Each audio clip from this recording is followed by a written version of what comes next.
Hi hello friends, కొత్తగా trend అవుతున్న ఈ 3D యానిమేషన్ పిక్స్ని ఎలా జనరేట్ చేయాలో ఈ వీడియోలో తెలుసుకుందాం. కొత్తగా వచ్చిన వాళ్ళు అయితే ఛానల్ని సబ్స్క్రైబ్ చేసి లైక్ చేసి మీ ఫ్రెండ్స్ అండ్ ఫ్యామిలీ మెంబర్స్కి షేర్ చేయండి. లేట్ చేయకుండా టాపిక్లోకి వెళ్ళిపోదాం.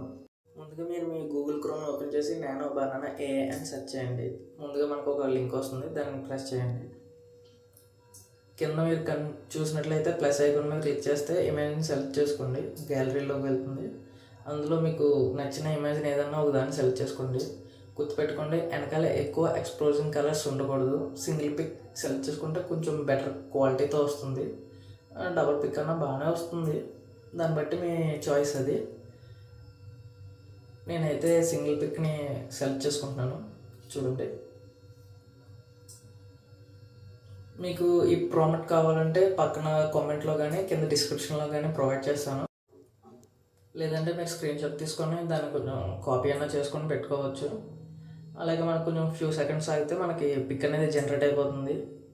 ఈ ఇన్ఫర్మేషన్ మీకు నచ్చినట్లయితే మీ ఫ్రెండ్స్ అండ్ ఫ్యామిలీ మెంబర్స్కి కంపల్సరీ షేర్ చేయడం మర్చిపోకండి. మీరు చూసినట్లయితే ఇదే మనం ఇచ్చిన పిక్. చూసారా ఎంత బాగా జనరేట్ అయ్యిందో. ఇది మనకి క్లారిటీ లేనట్టు అనిపిస్తుంది. పైన కనిపిస్తున్న డౌన్లోడ్ ఆప్షన్ క్లిక్ చేస్తే మనకి డౌన్లోడ్ అయిపోతుంది. పిక్ అనేది నార్మల్గా ఓపెన్ చేసినప్పుడు కొంచెం క్లారిటీగానే ఉంది. ఇంకా మనకు బెటర్ క్వాలిటీ కావాలంటే ఎన్హాన్స్ చేసుకొని యూస్ చేసుకోవచ్చు. ఫ్రెండ్స్, ఇటువంటి ఇంట్రెస్టింగ్ వీడియోస్ కావాలంటే మన పేజ్ని ఫాలో అయ్యి పక్కనే కనిపిస్తున్న బెల్ ఐకాన్ ప్రెస్ చేయడం మర్చిపోకండి. బాయ్.